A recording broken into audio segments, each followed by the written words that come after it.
आऊज़ु बिल्लाहि मिनश शैतानिर रजीम बिस्मिल्लाहिर्रहमानिर्रहीम। मोहतरम सामीन, अस्सलामु अलैकुम वरहमतुल्लाहि वबरकातुहू।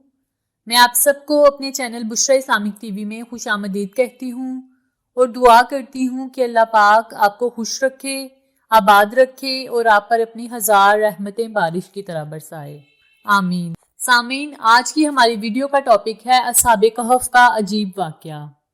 आप सल्लल्लाहु अलैहि वसल्लम के दौर में कुछ कुरैश यहूदियों के आलम के पास गए और उनसे कहा कि हुजूर सल्लल्लाहु अलैहि वसल्लम से ऐसा सवाल पूछा जाए कि इनके नबी होने की हकीकत वाज़ेह हो जाए। जवाब में यहूदी आलम ने आप सल्लल्लाहु अलैहि वसल्लम से 3 सवाल पूछने को कहा, जिनमें एक सवाल ये था कि असहाबे कहफ कौन हैं। लिहाजा अल्लाह पाक ने अपने प्यारे महबूब सल्लल्लाहु अलैहि वसल्लम को इसका जवाब कुरान पाक की सूरह कहफ के अंदर मुकम्मल वजाहत के साथ बयान फरमाया। नाजरीन, हजरत ईसा अलैहिस्सलाम का दौर था जब अल्लाह ने आपको आज के दौर के फ़लस्तीन के इलाके में इस्लाम की तबलीग के लिए भेजा। ये इलाका इस वक्त रोमन एम्पायर में शुमार होता था। ये बुत परस्त लोग थे। यहाँ एक यहूदी बादशाह की हुकूमत थी जो रोमन हुकूमत के मातहत काम कर रहा था। जब हजरत ईसा अलैहिस्सलाम ने तबलीग शुरू की तो रोमी लोग आपके मुखालिफ हो गए और आपको गिरफ्तार करके सूली पर लटकाना चाहा, मगर अल्लाह के हुक्म से आपको जिंदा आसमान पर उठा लिया गया। इस वाक़े के कुछ अरसा बाद यहूदी लोगों ने रोमी हुकूमत के खिलाफ बगावत कर दी। लिहाजा इसके रद्द-ए-अमल में अनकाहो के अटाटस नामी रोमी बादशाह ने यरूशलेम और फ़लस्तीन पर हमला करके इसे बिल्कुल तबाह कर दिया, हत्ता के बैतुल मुकद्दस को भी तबाह कर दिया। इसी दौरान इसने 1.5 लाख यहूदियों को कत्ल कर दिया। जो चंद यहूदी रह गए थे वो अपनी जान बचाने के लिए फ़लस्तीन निकल गए, मगर जो हजरत ईसा अलैहिस्सलाम के मानने वाले और इनके पैरोकार थे, सिर्फ वही फ़लस्तीन में मौजूद रह गए जो कि रोमी था और बुत परस्त था। लिहाजा इसकी हुकूमत में मौजूद ईसाई लोगों पर इसने जुल्म सितम करना शुरू कर दिए। एक दिन हजरत ईसा अलैहिस्सलाम के चंद मानने वाले हवारियों को इसने अपने दरबार में बुलाया और उनसे कहा कि मैं तुम्हें चंद दिन की मोहलत देता हूँ, तुम अपने नए दीन यानी ईसाइयत से बाज आ जाओ, वरना मैं तुम्हें कत्ल कर दूंगा। हजरत ईसा अलैहिस्सलाम के पैरोकार ये नौजवान दरअसल असहाबे कहफ थे, जिनका जिक्र कुरान पाक में सूरह कहफ में तफसील से बयान हुआ है। इन लोगों ने जब ये धमकी सुनी तो शदीद परेशान हो गए, क्योंकि वो बादशाह से लड़ने की हिम्मत नहीं रखते थे और ना ही शहर में रहकर ईसाई तालीमात जारी रख सकते थे, वरना दकियानूसी इन्हें कत्ल करवा देता। लिहाजा उन्होंने शहर छोड़कर कहीं और जाने का फैसला कर लिया। अल्लाह ताला की ज़ात पर मुकम्मल भरोसा करके वो शहर से निकल गए, ये सोचते हुए कि अब अल्लाह पाक ही हमारे लिए कोई फैसला करेगा और कोई रास्ता दिखाएगा। यहाँ तक कि वो एक पहाड़ के गार में छुप गए और वहीं सो गए। यहाँ तक कि सोते हुए इन पर 300 साल का अरसा गुजर गया और चंद नौजवानों ने जब गार में पनाह ली तो दुआ की कि ऐ हमारे परवरदिगार, हमें अपने पास से रहमत अता फरमा और हमारे काम में हमारे लिए आसानी कर दे। बस हमने इनके कानों पर गिनती के कई साल तक इस गार पर पर्दे डाल दिए। दकियानूस ने जब इन लोगों को तलाश करवाया तो मालूम हुआ कि ये लोग इसी गार में मौजूद हैं। इसे बहुत गुस्सा आया और हुक्म दिया कि गार को एक मजबूत दीवार से बंद कर दिया जाए ताकि ये लोग अंदर ही मर जाएं। बादशाह ने जिस शख्स के जिम्मे ये काम लगाया वो बहुत ही नेक और ईमानदार था। इसने असहाबे कहफ के नाम, इनकी तादाद और पूरा वाकया एक तख्ती पर लिखवाकर लोहे के संदूक में रखकर दीवारों की बुनियादों में रख दिया और एक तख्ती शाही खजाने में रखवा दी। इन 300 सालों के दौरान दकियानूस बादशाह मर गया और कई बादशाह और हुकूमतें आईं और चली गईं। यहाँ तक कि 300 ईस्वी रोमन एम्पायर ने भी ईसाइयत इख्तियार कर ली। 440 ईस्वी में बेदरोस नामी ईसाई बादशाह की हुकूमत आई, जो कि एक नेकदिल और इंसाफ पसंद बादशाह था।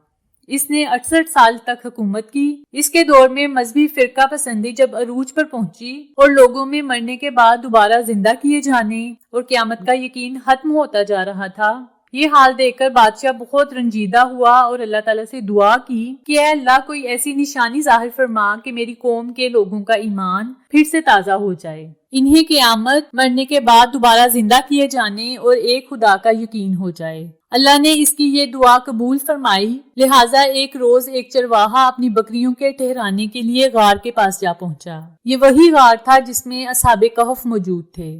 اس چرواہے نے چند لوگوں کے ساتھ مل کر اس دیوار کو گروا دیا۔ دیوار کی گرتے ہی لوگوں پر ایسی ہیبت اور خوف طاری ہوا کہ گھبرا کر وہاں سے بھاگ گئے۔ یوں اللہ کے حکم سے اصحاب کہف اپنی نیند سے بیدار ہوئے اور ایک دوسرے سے سلام و کلام کرنے لگے اور اپنے ساتھ یملیحہ کو بازار بھیجا تاکہ وہ کھانا لا سکیں۔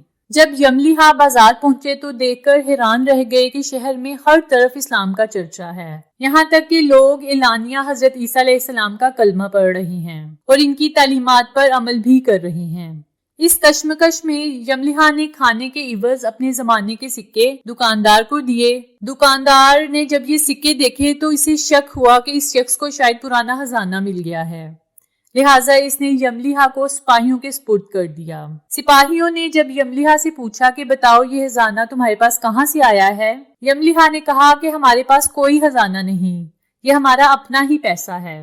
سپاہیوں نے کہا کہ ہم کیسے مان لیں کیونکہ یہ سکے 300 سال پرانے ہیں۔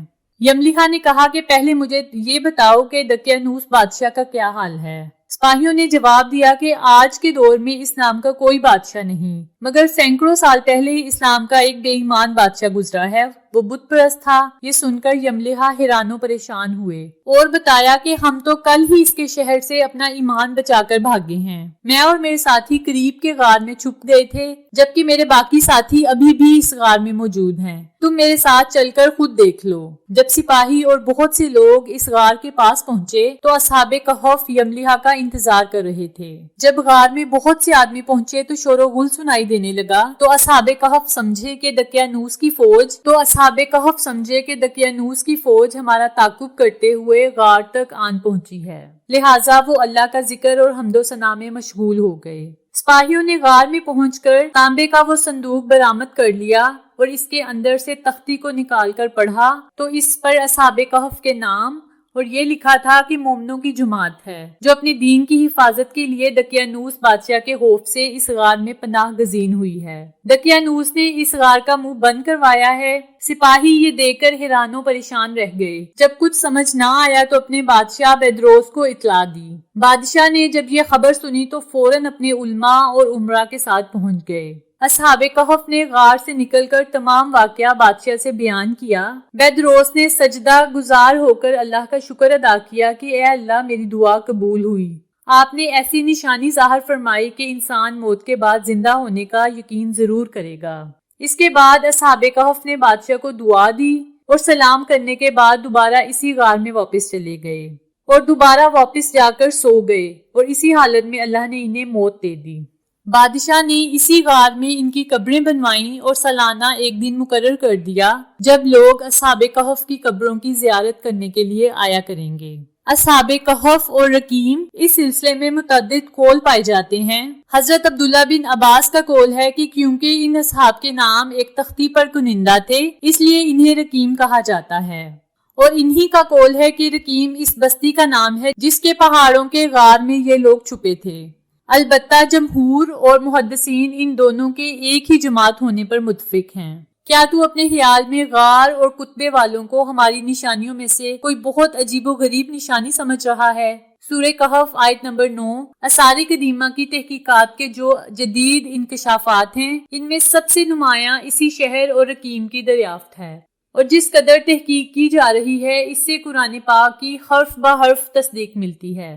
اصحاب کہف کا زمانہ جدید تحقیقات کے مطابق یہ تخمینہ لگایا جاتا ہے کہ یہ واقعہ حضرت عیسیٰ علیہ السلام کے بعد نبی کریم صلی اللہ علیہ وآلہ وسلم کے زمانے کے قریب پیش آیا۔ سامعین، امید کرتی ہوں کہ میری آج کی ویڈیو آپ کو پسند آئی ہوگی۔ اگر آپ مزید ایسی ویڈیوز چاہتے ہیں تو میرے چینل کو سبسکرائب کر دیں اور ساتھ میں بیل آئیکن کو بھی دبا دیں۔